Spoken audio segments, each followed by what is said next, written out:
Yep, that's an EFI kit. Why is it sitting on the hood of a 1980 Corvette? Well, if you remember this Corvette, if not, here's a link to kind of acquaint yourself with it. This is Abby's dad's dream car. So I call this the Dream Car Corvette. And we are, in fact, doing an EFI system. And you might be saying to yourself, well, I've already watched you do an EFI to your Suburban, which is also right here if you want to check that out. Well, this one's different. This one utilizes the factory fuel pump going into that command center that you see that canister sitting on the hood. We'll get more acquainted with that here in a minute. So it's a little bit different of a system, an extremely simple system. And we're going to dig into it right here and right now. I got a lot to do, so let's get after it. Welcome back to Treerow Rescue.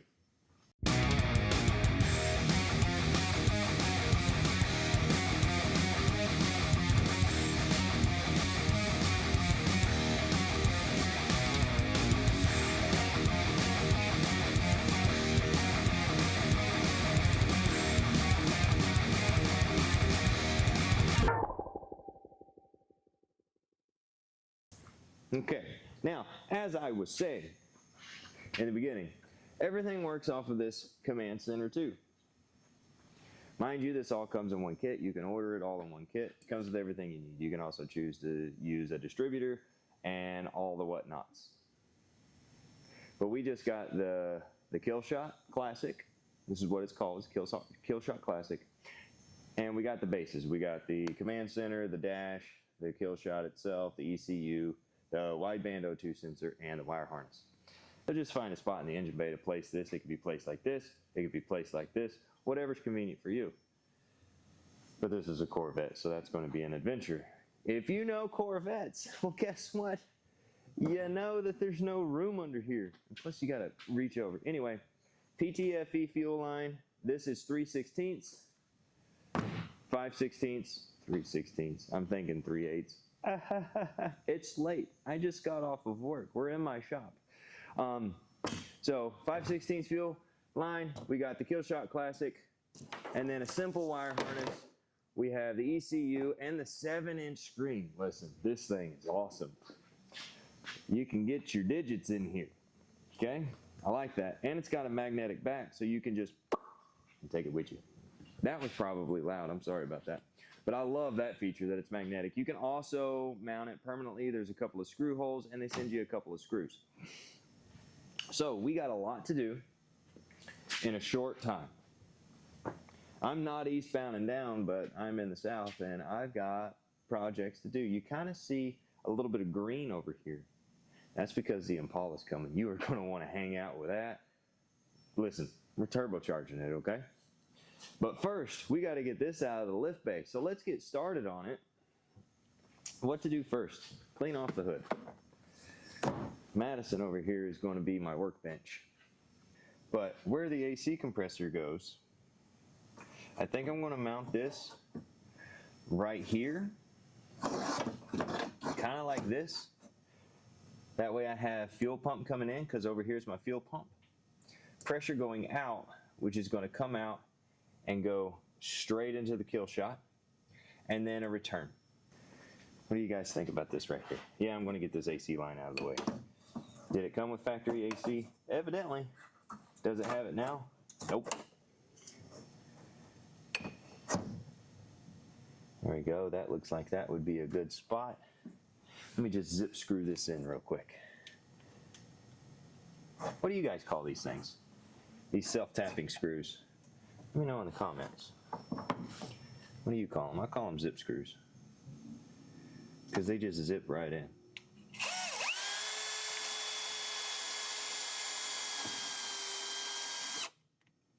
Like that.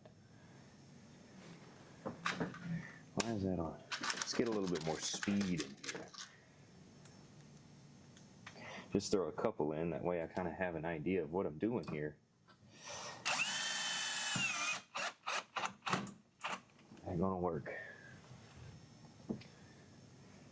That looks pretty good. I'll have to throw a spacer down here because this isn't level. And that's good there. So let's see if I go one more right here. This can also go on the frame if you have room for it.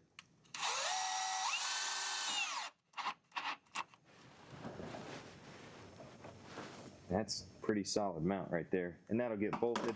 I got to get this AC line out of the way, but that will come in due time. In the due of time. I think it'll be safe right there. So the bottom one's going to be my fuel pump in, which is perfect because I have my metal line coming in here. I'll cut that and throw a flange on it. A flare, not a flange, but a flare. Throw some fuel line on it, bam, right there. And then coming right out of here, bam, right up to the kill shot. What I need a flathead, I need stuff and things. So let's get that stuff and things. Now, mind you, on the kill shot, either side can be your feeder return, okay? So what I'm going to do here is I like to just place this so it gives me a point where everything's got to go to. That looks cool. I like it. I like it a lot. It's going to be nice. All right, so the major difference between AN line fittings and PTFE AN line fittings is this. It has a flange on it, okay? That's how you can tell the difference between regular AN and PTFE AN. Regular AN will not work for PTFE. The dimensions are different. And the other way is the most obvious way. You have this little knurl in here. It's a little aluminum piece that actually goes in between your braided material and your PTFE material. Okay, it actually goes in between that and creates your lock. And there's many different ways of cutting your AN line. And one way that I do it, some might say it's not a good idea because of debris.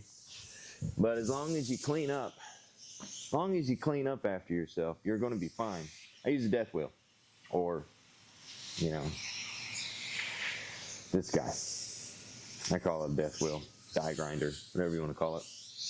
I put a piece of tape on the end where I'm going to cut, and I cut the center of that tape. This is going to get a little loud. I do apologize, but here we go. Don't forget your safety glasses.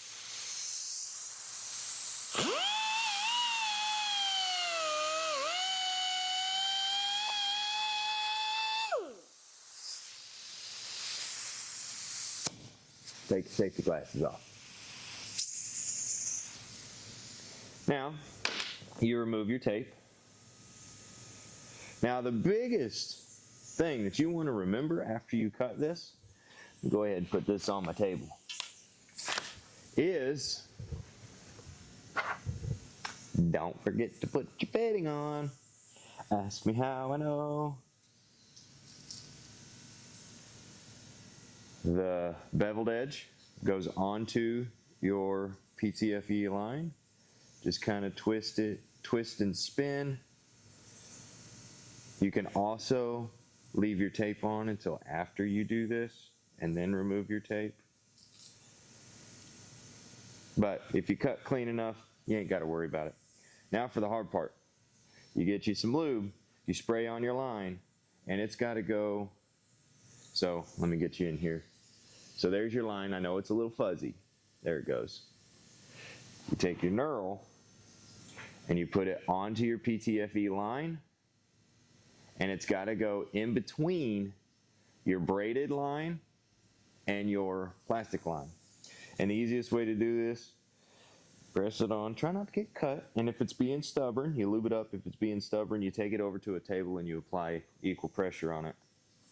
Once it reaches the bevel that is on the inside there, not a bevel, but the little flange, let me press this down all the way. Careful not to bend your line because it is plastic. You are ready to rock and roll, and then you slide your fitting on inside that knurl, and that's also going to be a little tighter than original. A little bit of lube goes a long way. Slide it on just like that to where it looks like this. Focus. Thank you. And now you run your line over, your fitting over it. You start it, and you want to make sure that you get a good seat on your fitting, tighten it down, and you're ready to rock and roll. That part of it's done. Now you got to do the other half. Same process. I won't bore you with it. I'll be back whenever I'm done with this. Okay. My mind was on Killshot. I'll admit whenever I'm wrong. So I have my fuel feed line here from the command center. It returns from the pump itself, not from the Killshot. So what I'm doing is I am removing this fitting here because I don't have a cool cap to go on here.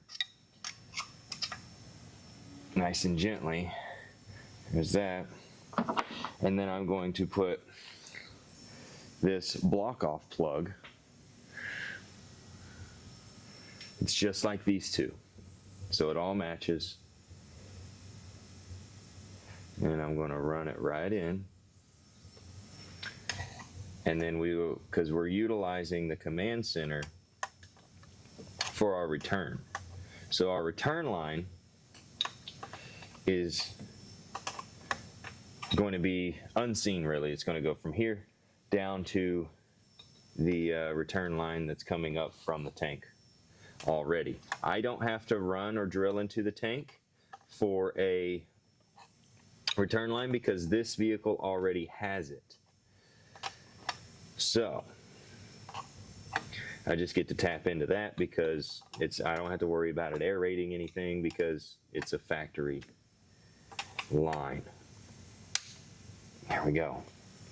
Don't over tighten that. Nice and snug as a bug in a rug. So now I got to come down here and figure out which line is going to be my return line, plumb into that, and then our fuel system here is taken care of. Now, so just to recap what we got going on here is we have our high pressure side, which is going to the Killshot right here, running up around to the back side. And this one right here, this one's coming up for our return line. And this one right here is coming from our factory fuel pump. So everything happens right here, and that's basically it. And we're done with the fuel system. All right, well, that was simple enough, right? A couple of fuel lines tying into the factory return line, tying into the factory fuel system. Running hot and ground to the command center, bada bing and bada boom, and command center is done. I think the hardest part about it was figuring out where to mount it. You know, Corvette, no room. Anyway, tune in next time because we've got to take it, we got to finish installing everything. We got to take it on test drive, all right? Make sure that it's running good. And then I'm going to deliver it. My buddy has no idea how far along I've came on this car, like I said at the beginning of the video. And we're just going to drop in on him driving his car home. And that's going to be absolutely phenomenal. I'm really excited about that. So stay tuned for that. That'll be on the next episode. And as always, you know, I appreciate you. You guys are absolutely amazing. I appreciate you for, you know, making stuff like this happen. And merch is eventually going to get here. I'm dealing with all the legal stuff for that. That's fun. Anyway, you guys have a wonderful day. And we'll see you next time right here on Treerow Rescue. See ya.